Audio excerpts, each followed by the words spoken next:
ఈరోజు మన come to the point కార్యక్రమంలో మనం మాట్లాడుకునే పాయింట్ ఏంటో తెలుసా? డిప్యూటీ సీఎం పవన్ కళ్యాణ్ గారు వేషం, భాష, పదవి, బాధ్యతలు ఇలా ఏ స్థాయికి ఆ స్థాయి, ఏ రంగానికి ఆ రంగం, ఈవెన్ రాజకీయమైనా కానివ్వండి, లేకపోతే సినిమా రంగమైనా కానివ్వండి, ఏ పాత్రలో అయినా సరే అలా నిమగ్నం అయిపోతారు అనడంలో అతిశయోక్తి లేదు అని చెప్పొచ్చు. ఇంతకీ ఈవిడ దేని గురించి చెప్తుందనే కదా ఖచ్చితంగా చెప్పే తీరుతా. ఎందుకంటే ఏంటమ్మా నీకేం పని లేదా, ఎప్పుడు పవన్ కళ్యాణ్ గురించి పొగుడుతూ ఉన్నారు కదా. బేసిక్గా చెప్పాలంటే నేనైతే ఏ రోజు పొగడలా, ఎంతసేపు ఆయన చేస్తున్న దాన్ని మాత్రమే నేను చెప్తా. కానీ ఈ రోజైతే ఖచ్చితంగా పొగుడుతున్నా. మీరు ఎన్ని కామెంట్స్ పెట్టి తిట్టినా నో ఇష్యూ, నో ప్రాబ్లం. కానీ ఈరోజు మనం ఖచ్చితంగా ఆయన్ని పొగడ్తల్లో ముంచెత్తాల్సిన అవసరం ఆసన్నమైంది. ఎందుకో చెప్తా. ఒక వ్యక్తి ఒక రాష్ట్రంలో ఉప ముఖ్యమంత్రిగా ఉంటూ పక్క రాష్ట్రాల వాళ్ళు ఏ కార్యక్రమం నిర్వహించినా వాళ్ళ కళ్ళన్నీ కూడా డిప్యూటీ సీఎం పవన్ కళ్యాణ్ గారి మీద ఎందుకు పడుతున్నాయి అనే దాని మీద మాత్రం ఖచ్చితంగా మనం మాట్లాడుకొని తీరాలి. ఎందుకు అంటే అంతమంది నాయకులు ఉండగా ఈ డిప్యూటీ సీఎం పవన్ కళ్యాణ్ గారినే ఎందుకు పిలుస్తున్నారు?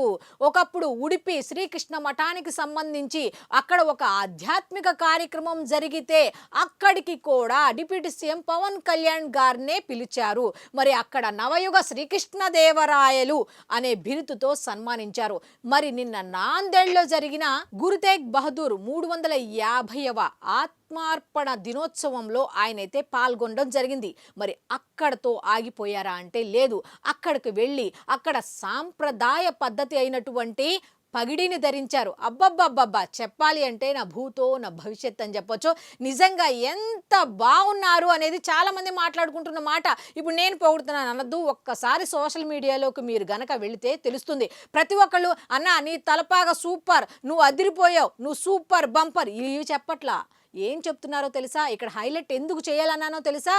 ఒకటే మాట, సనాతన ధర్మ పరిరక్షకుడు కాబట్టే ఇతర రాష్ట్రాల్లో జరుగుతున్న కార్యక్రమాలకు కూడా ఈ ధర్మం మీద ఎవరైతే నిలబడతారో, సనాతన ధర్మ పరిరక్షణకు ఎవరైతే వెన్నుదన్నులా నిలుస్తారో వాళ్ళని మాత్రమే ఇటువంటి ఆధ్యాత్మిక కార్యక్రమాలకు అతిథులుగా పిలుస్తున్నారు. ముఖ్యంగా హోంమంత్రి అమిత్ షా, అలాగే మహారాష్ట్ర సీఎం దేవేంద్ర ఫడ్నవీస్ లాంటి వాళ్ళని పిలిచి కూడా అసలు ఏపీ రాష్ట్రానికి సంబంధించిన ఈ డిప్యూటీ సీఎం పవన్ కళ్యాణ్ గారిని పిలవటం అవసరమా అంటే ఇటువంటి కార్యక్రమాలకు పిలవాలి. పిలుస్తున్నారు అంటే ఒక్కసారి ఆలోచించండి. ఆయన రాష్ట్ర నాయకుడు కాదు, జాతీయ నాయకుడు అయిపోయారు అని చెప్పడానికి జస్ట్ ఈ 2 ఉదాహరణలు సరిపోతాయి. మొన్న కర్ణాటకలో ఏం జరిగింది? శ్రీకృష్ణ మఠానికి సంబంధించిన కార్యక్రమంలో పాల్గొన్నారు. ఇప్పుడు మహారాష్ట్రకు సంబంధించి నాందేడుకు సంబంధించి అక్కడ కూడా ఈ సనాతన ధర్మం గురించి, ధర్మ పరిరక్షణ గురించి జరిగిన కార్యక్రమంలో ఆయన్ని పిలిచి మరి ఆ కార్యక్రమంలో పాల్గొనాలి అని ఆహ్వానించగానే ఆయన వెళ్ళారు. అంటే సనాతన ధర్మం అంటే చాలు, ఎటువంటి పనులున్నా, ఎన్ని పనులున్నా ఆయన ఒక అడుగు ముందుకే వేస్తున్నారా అంటే ఎస్. ఎందుకంటే ముందు మన ధర్మాన్ని మనం పరిరక్షించుకోవాల్సిన అవసరం ఎంతైనా ఉంది. అంబాసిడర్స్ అంటారు. దేనికి అంబాసిడర్స్ అంటే ఒక సమాజంలో ఒక కీలకమైన వ్యక్తి ఒక విషయాన్ని, చిన్న విషయాన్ని గనక చెబితే 10 మందికి చేరుతుంది అన్న ఉద్దేశంతో కోట్ల రూపాయలు తీసుకొని ఈ అంబాసిడర్స్గా నిలబడతారు. కానీ ఆయన అటువంటి కార్యక్రమాలు చెయ్యరు. మొన్న ఈ కార్యకర్తకు సంబంధించి అవయవ దానాన్ని చేస్తే అది హైలైట్ చేయడానికి అవయవ దానానికి సంబంధించి అంబాసిడర్గా నిలిచారు. నెక్స్ట్ ఇక్కడ సనాతన ధర్మానికి సంబంధించి ఎటువంటి కార్యక్రమం జరిగినా కూడా ఆయన వెళ్తున్నారు. అంటే సనాతన ధర్మ పరిరక్షణకు మీరందరూ కూడా ఏకతాటిపైకి రండి అంటే నేటి యువతకి కూడా ఆయన పిలుపునిస్తున్నారు అని చెప్పుకోవచ్చు. నెక్స్ట్ అయితే నిన్న జరిగిన కార్యక్రమంలో ఆయన పాల్గొన్నారు. ఆయనకు కూడా రకరకాల అక్కడ సాంప్రదాయ పద్ధతులు అయితే ఆయనకి ఘన స్వాగతం పలికినట్టుగా తెలుస్తోంది. విజువల్స్లో కూడా మనం చాలా చూసాము. అయితే ఆ పగిడికే అందం వచ్చిందా అంటే అవుననే చెప్తున్నారు. ఫ్యాన్స్ ఒక్కలే కాదండోయ్, ఆయన వల్ల ఎంతమంది లాభపడ్డారో, ఇటు గ్రామీణులు, పారిశుద్ధ్య కార్మికులు కానీ, లేకపోతే గిరిజనులు కానీ, ఇంకా ఎంతమంది అయితే లాభపడ్డారో, ఆయన వచ్చిన తర్వాత మార్పు కోరుకున్నారో, మార్పు చూశారో, వాళ్ళైతే ఏమైతే కోరుకున్నారో అటువంటి రాజకీయ నాయకుడు వస్తాడా అనుకున్న టైంలో వచ్చి పనులు చేసి చూపిస్తున్నాడు చూశారు. అటువంటి వ్యక్తి ఒక మాట చెప్పాడు అంటే ఎంతైనా ఏదైనా సరే చేసి చూపిస్తాడు అని అనుకున్న టైంలో ఈయన వచ్చారు కాబట్టి ఈయన చెప్పే ప్రతి మాటను కూడా ఒక వేద వాక్కులా తీసుకుంటున్నారు కాబట్టి వాళ్ళందరూ చెప్తున్న మాట ఏమిటో తెలుసా, ఇటువంటి వ్యక్తి ఉండాలి, సమాజానికి ఇటువంటి వ్యక్తి ఉండాలి అని కోరుకుంటున్నారు. అయితే మహారాష్ట్ర సీఎం దేవేంద్ర ఫడ్నవీస్తో కలిసి ఈ డొనేషన్ మిషన్ ని ఆ గురుద్వారకు సంబంధించిన ప్రాంగణంలో ఏర్పాటు చేశారు. ఒకటి గుర్తుపెట్టుకోండి, అసలు ఆ మిషన్ ఏర్పాటు చేశారు ఓకే, దాన్ని ప్రారంభించడానికి నాయకులు ఎవరూ లేరా, ఆయన ఒక్కళ్ళే ఉన్నారా? ఒకసారి మీరు ఆలోచించుకోండి. ఎంత గౌరవం ఇస్తున్నారు ఈ డిప్యూటీ సీఎం పవన్ కళ్యాణ్ గారికి అనేది కూడా మనం ఇక్కడ ఆలోచించుకోవాల్సిన విషయం. ఎంతమంది లేరు, ఎన్ని రాష్ట్రాలు లేవు, అంతమందిని వదిలేసి ఇప్పుడు డిప్యూటీ సీఎం పవన్ కళ్యాణ్ గారిని మాత్రమే పిలుస్తున్నారు అని అంటే ఒక్కసారి ఆలోచించుకోండి. ఆ కార్యక్రమం ఎంత హైలైట్ అవుతుంది అనేది వాళ్ళు భావిస్తున్నారు. ధర్మం అనేది, ఆయన ధర్మం గురించి, ముఖ్యంగా ఈ ఉడిపి శ్రీకృష్ణ మఠానికి సంబంధించిన కార్యక్రమంలో భగవద్గీత గురించి అంత బాగా చెప్పిన వాళ్ళు ఎవరయ్యా అంటే డిప్యూటీ సీఎం పవన్ కళ్యాణ్ గారే. అసలు భగవద్గీతలో ఇన్ని అంశాలు ఉంటాయా అని కూడా నేటి యువత సెర్చ్ చేశారట. అయితే ఈ కార్యక్రమంలో పాల్గొన్న ఈ డిప్యూటీ సీఎం పవన్ కళ్యాణ్ గారు ఏం మాట్లాడారో తెలుసా, యువతకు ఏమని పిలుపునిచ్చారో తెలుసా, ఈ గురు తేగ్ బహదూర్ అనే ఆయన తల్వార్తోనే కాదు త్యాగంతోనూ మనం విజయం సాధించవచ్చు అని నిరూపించారు అని యువతకు ఉదాహరణగా ఆయన గురించి ఒక్కొక్క విషయం చెప్తుంటే నిజంగా ఇంత మంచి నాయకులు ఉన్నారా, ఇంకా మనం తెలుసుకోవాల్సిన చరిత్రలు ఇంకా ఉన్నాయా అనేది యువతకు కల్పిస్తున్నారు. ఆయన వెళ్ళిన ప్రతి సమావేశంలో అంతే, వెళ్ళిన ప్రతి కార్యక్రమంలో కూడా ఒక్కొక్క నాయకుడిని వెలుగులోకి తీసుకొస్తున్నారు. మొన్న పొట్టి శ్రీరాములు గారి గురించి చెప్పారు, ప్రతి ఒక్క యువత కూడా సెర్చ్ చేయడం మొదలు పెట్టారు. ఎవరు ఈయన, పొట్టి శ్రీరాములు గారిని ఒక నెల్లూరు జిల్లాకి ఎందుకు పరిమితం చేశారు అనే దాని మీద ఈ డిప్యూటీ సీఎం పవన్ కళ్యాణ్ గారు చెప్పంగానే యువత అంతా కూడా అసలు ఎవరు ఈయన అని సెర్చ్ చేసి తెలుసుకున్నారట. నెక్స్ట్ ఇప్పుడు గురు తేగ్ బహదూర్ గురించి కూడా అదే విధంగా ఆయన ఆ గురువు గురించి కూడా వాళ్ళు తెలుసుకుంటున్నారు. ఏ విధంగా డిప్యూటీ సీఎం పవన్ కళ్యాణ్ గారు అసలు ఎందుకు ఇలాంటి విషయాలు చెప్తున్నారు అనే దాని మీద ఆయన నోట్లోంచి వచ్చిన ప్రతి మాటకి ఒక అర్థం ఉంటుందని ప్రతి ఒక్కరు భావిస్తున్నారు. కాబట్టి యువతకు మాత్రం ఒక్కటే ఇచ్చారు, ఏమిటి అంటే ధర్మం అనేది కేవలం ఏదో ఆచరించాలి కాబట్టి, సంప్రదాయం కాబట్టి కాదు, ఒక బాధ్యతగా ఉండండి.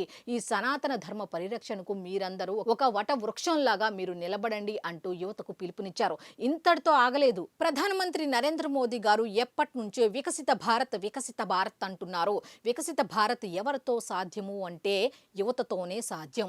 యువతతో ఏ విధంగా సాధ్యం అంటే సనాతన ధర్మ పరిరక్షణకి, ధర్మం పరిరక్షణకి మీరు అండగా నిలబడితే మాత్రమే ఈ వికసిత భారత్ అనేది సాధ్యం అవుతుంది అంటూ ఆయన చెప్పుకుంటూ వచ్చారు. ఈ గురు తేగ్ బహదూర్ బలిదానం అనేది ఒక చరిత్ర కాదు, మనందరికీ ఒక హెచ్చరిక. అది ఏ విధంగా అంటే ఆయన బలిదానం పొరుగు దేశాల్లో భారతీయులు పడిన కష్టాన్ని, ఆవేదనను గుర్తుకు తెస్తాయి. ఒకసారి కనుక మనం గుర్తు తెచ్చుకుంటే ఆయన త్యాగం లేకపోతే భారతదేశం ఏ విధంగా ఉంటుందో అనేది ఊహించడం కూడా కష్టం అంటూ ఈ గురు తేగ్ బహదూర్ గురించి ఒక గొప్ప ఉపన్యాసాన్ని, యువత తెలుసుకోవాల్సిన ఒక గొప్ప అంశాన్ని అయితే ఆయన చెప్పుకుంటూ వచ్చారు.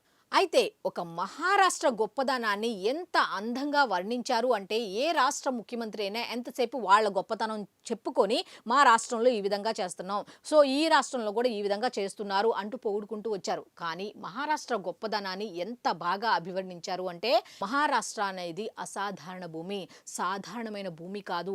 ఎంతో మంది గొప్ప నాయకులను మనకు అందించింది. ఛత్రపతి శివాజీ గారి దగ్గర నుంచి అంబేద్కర్ గారి వరకు ఇలా ఎంతో మంది నాయకులను మనకు అందించింది అంటూ ఇక్కడ ఆధిపత్యం ఎలా ఉంటుందో తెలుసా. చాలా మంది చెప్పుకునే మాట ఏంటంటే రాజకీయం అది ఇది అనుకుంటారు. ఒకసారి ఇక్కడికి వచ్చి చూస్తే మీకు తెలుస్తుంది. ఇక్కడ పరోపకారమే ఆధిపత్యంగా ఉంటుంది. కావాలంటే అందరూ కూడా ఇక్కడికి వచ్చి కొన్ని రకాల పరిస్థితులను పరిశీలిస్తే ఎటువంటి నాయకులకు జన్మనిచ్చింది ఈ భూమి అనేది తెలుస్తుంది అంటూ మహారాష్ట్రలో ఎవరెవరు పుట్టారు, ఏమేం సాధించారు అనే దాని మీద కూడా ఒక క్లారిటీగా మనం తెలుసుకోవాల్సిన విషయాలను, ముఖ్యంగా యువత తెలుసుకోవాల్సిన విషయాలను కూడా ఆయన పక్కాగా ప్రస్తావించడం జరిగింది. అయితే ఇక్కడ మన డిప్యూటీ సీఎం పవన్ కళ్యాణ్ గారి గురించి మనం మాట్లాడుకోవాల్సిన పాయింట్స్ ఏంటి అంటే 3 ఉన్నాయి. ఒకటి, ఇప్పుడు ఏ శాఖ తీసుకున్నా ఆ శాఖకు న్యాయం చేయటం. సనాతన ధర్మానికి సంబంధించి ఏదైనా విషయాలు జరిగితే, ఏదైనా కార్యక్రమాలు జరిగితే అక్కడికి వెళ్ళి వాటిలో పాల్గొనటం అనేది ఇంకొకటి. అయితే ఇంకొక విషయం, వేషంలో, భాషలో, ఏ భాష అయినా ఏ రాష్ట్రానికి వెళ్ళినా ఆ భాష మాట్లాడుతున్నారు అంటే బహుభాషా కోవిదుడు అనే కదా అనేది. ఎంతమందిని అంటాం, ఎన్ని భాషలు వస్తే బహుభాషా కోవిదుడు అని అంటాం.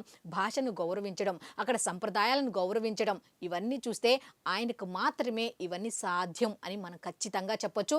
అయితే ఇక్కడ ఈ పగిడి గురించి, ఈ తలపాగా గురించి కనుక మనం లాస్ట్గా చెప్పుకుంటే అసలు ఆ లుక్కే వేరబ్బా. ఏమన్నా అంటే పొగుడుతాను అంటారు కానీ ఫస్ట్ అంతా ఆయన చెప్పాను కానీ లాస్ట్లో అయితే ఆయన్ని పొగడకుండా ఉండలేము అసలు. ఆయనే కాదు, అక్కడ ఉన్న వాళ్ళందరూ ఆయన పగిడి ధరించగానే నిన్న సోషల్ మీడియా అంతా ఇదే, అరే భలే ఉన్నారే డిప్యూటీ సీఎం పవన్ కళ్యాణ్, భలే ఉన్నారే డిప్యూటీ సీఎం పవన్ కళ్యాణ్ అంటున్నారు. కానీ ఆయన ప్రతి సంప్రదాయాన్ని ఎంత బాగా గౌరవిస్తారు, ఎంత బాగా హృదయానికి అక్కున చేర్చుకుంటారు అనేది అయితే ఇక్కడ మనందరం కూడా అబ్జర్వ్ చేయాల్సిన విషయం అనమాట.